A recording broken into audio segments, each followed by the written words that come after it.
On weekdays, Grandma washed clothes in a wringer washer, and Sandra would hand her wooden clothespins when it was time to hang them on the line.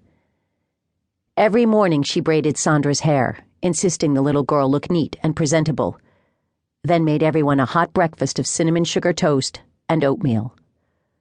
The boys helped with small chores, and all of them spent as much time as they could outdoors.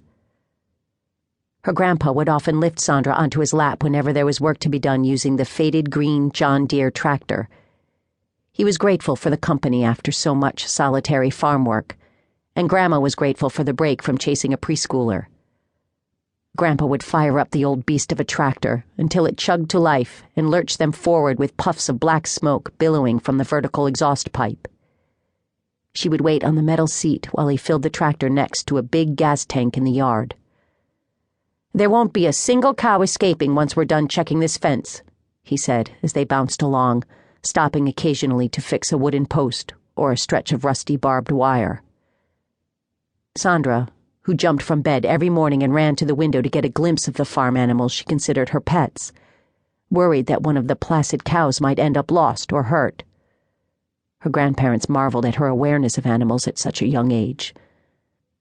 "When I'm big, I'll bring all the hurt animals here. I'll put them in the barn. I'll make them all better." Grandpa nodded. Sandra was brought up attending a Christian church, but with her native bloodlines, she was also raised to respect the circle of life and the great power that keeps the entire universe in balance. The call to do good and believe in good things was a constant presence in her family.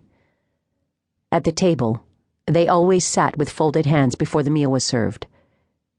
"Dear God, we pray for those who are homeless and for the well-being of those who are sick or weak. We ask for the wisdom to care for these animals in our charge and for the protection of us all. And for all the animals everywhere," she thought, knowing that someday she would bring all the hurt animals she could find to this place of peace and beauty. Grandpa didn't have any hobbies or spend any time relaxing except for late in the evening. He collapsed in his favorite chair each night, and Sandra would climb up on his lap.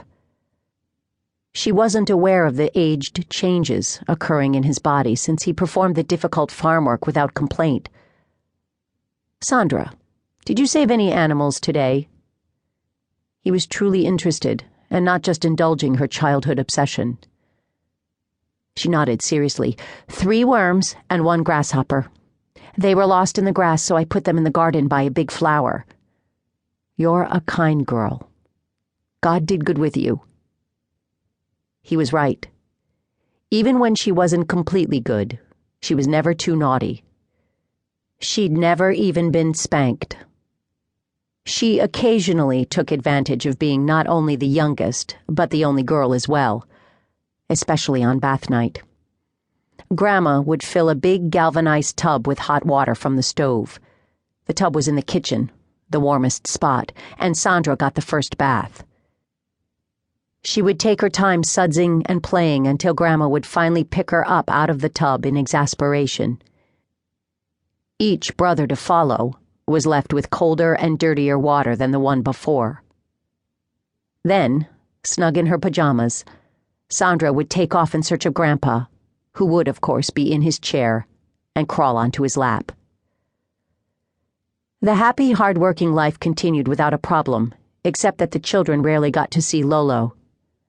They were up at dawn, had become proficient in their little chores, had plenty to eat, and plenty of love to go around, which allowed them to focus on what they did have rather than what they didn't have, which was also plenty. Before Sandra turned 4, she and her brothers were able to rejoin Lolo in a nearby town, and a few months later, Grandma sent word that Grandpa had died in his sleep, sitting up in his favorite chair. The 4 children spent hours together entertaining themselves, since Lolo had earned a 2-year nursing degree and worked long hours before returning home to an evening of keeping up a household.